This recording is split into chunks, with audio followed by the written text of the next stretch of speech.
السلام علیکم ورحمۃ اللہ وبرکاتہ۔ امید کرتی ہوں آپ لوگ خیر و عافیت سے ہوں گی۔ درود شریف کی برکت سے توبہ کی قبولیت۔ آج میں آپ لوگوں کو درود شریف کی برکت سے توبہ قبول ہونے کا ایک واقعہ بتانا چاہتی ہوں۔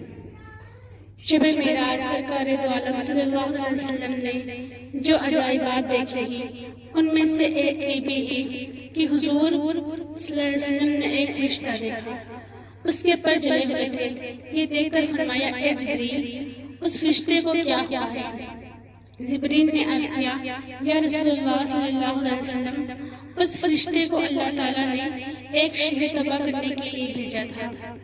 اس نے وہاں پہنچ کر ایک شیر خوار بچے کو دیکھا تو اس پر رحم آ گیا اور اسی طرح واپس آ گیا، تو اللہ تعالیٰ نے اسے یہ سزا دی۔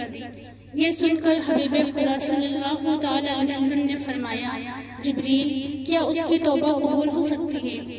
جبریل نے عرض کیا، رب کا وعدہ ہے، جو بندہ توبہ کرے گا میں اسے بخش دوں گا۔ یہ سن کر رحمت عالم صلی اللہ تعالیٰ علیہ وسلم نے بارگاہ خداوندی میں عرض کی، یا اللہ، اس پر رحم فرما، اس کی توبہ قبول فرما۔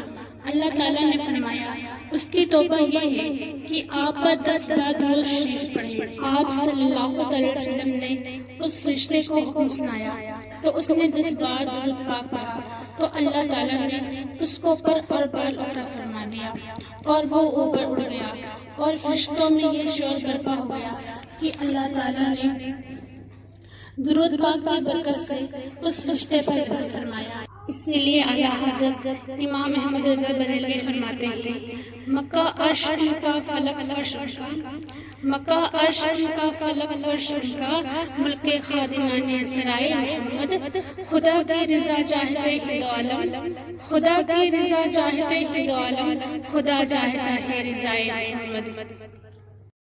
السلام علیکم ورحمۃ اللہ وبرکاتہ۔